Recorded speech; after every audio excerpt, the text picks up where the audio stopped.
Hola a todos, ¿cómo están? Me presento, mi nombre es Eduardo Fernando Galindo Hernández, estudiante del curso de Ingeniería en Telecomunicaciones de la UNAD, y a continuación les voy a sustentar el ejercicio correspondiente a implementar las tres etapas de la ecuación de señales análogas. Entonces, como primer paso, tenemos que implementar en un circuito proteus o similar un sistema de medición de temperatura con un LM35. ¿Qué es un LM35? Es un amplificador, bueno, es un sensor de temperatura el cual permite la medición de temperatura sabiendo que su salida es análoga, dando un voltaje proporcional a la temperatura proporcionada en el mismo.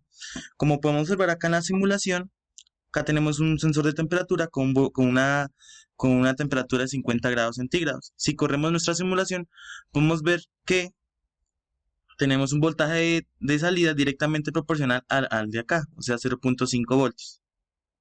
Ya para la etapa de nuestra amplificación, tenemos que hacer el uso de un amplificador AN620, en donde su principal característica es que la ganancia de este o el aumento de esta señal solo va a depender de un componente, en este caso de una resistencia.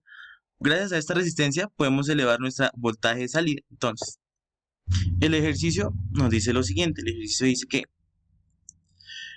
dependiendo del circuito tenemos que tener una temperatura de 10 voltios con una salida de 10 voltios pero una temperatura de 50 grados. Observando aquí nuestra simulación, efectivamente tenemos que nuestro sensor de temperatura nos está dando una temperatura de 50 grados centígrados con una salida de 0.5 grados. A esto tenemos que amplificar nuestra señal con nuestro amplificador operacional. Como ya mencioné anteriormente, este solo va a depender de un valor de una resistencia, el cual nos va a permitir que al momento de ingresar 0.5 voltios nos dé un voltaje de salida de 10 voltios.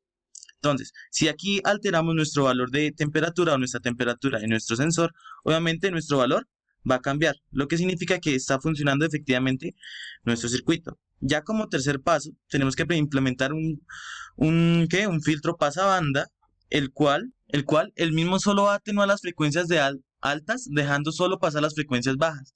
Este filtro de segundo grado se compone por lo general de 4 resistencias, 2 condensadores y un amplificador.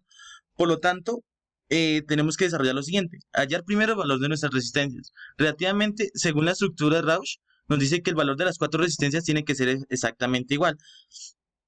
Entonces, aquí observando nuestra simulación, observamos que nuestras resistencias van a tener un valor de 1 kilo ohmio.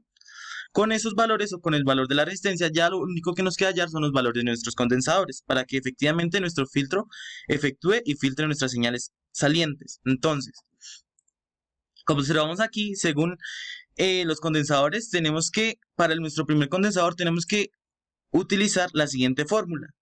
Entonces, dependiendo de la tabla de Rutherford, sabemos que nuestro primer valor o nuestra primera variable para hallar nuestro primer condensador va a ser 2.2. Entonces, lo que hacemos, vamos a simplificar acá simplemente nuestra fórmula.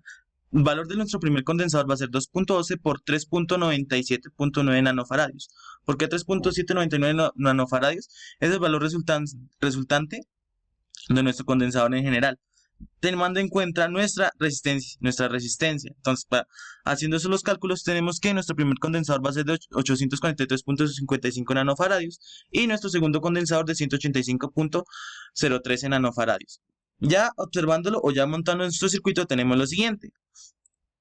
Ya aquí tenemos un filtro pasabanda. Inicialmente vamos a aplicar aquí una señal senoidal y observamos que a nuestra salida va a estar variando. ¿Por qué? Porque nuestro punto de corte va a ser 400 MHz y siempre va a estar constante nuestra señal. Entonces nuestro filtro pasabaja va a regular nuestro voltaje de entrada, nuestras frecuencias, solo permitiendo el paso de señales bajas. En este caso, como ya mencioné, acá coloqué una señal constante senoidal, ya que si lo conectamos directamente aquí no nos va a dar nos va a dar una señal constante y no nos va a dar una señal variante.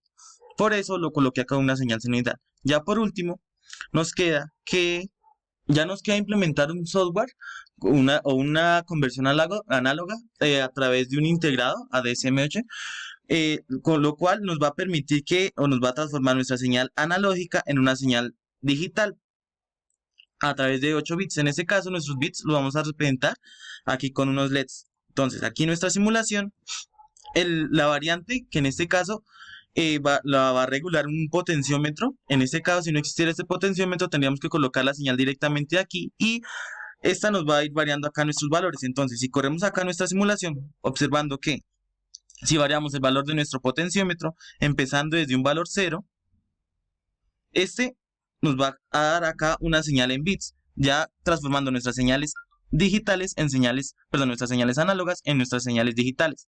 Acá podemos observar que a través de un pulso, este nos va a ir cambiando nuestra señal de salida. Eso sería todo. Muchas gracias.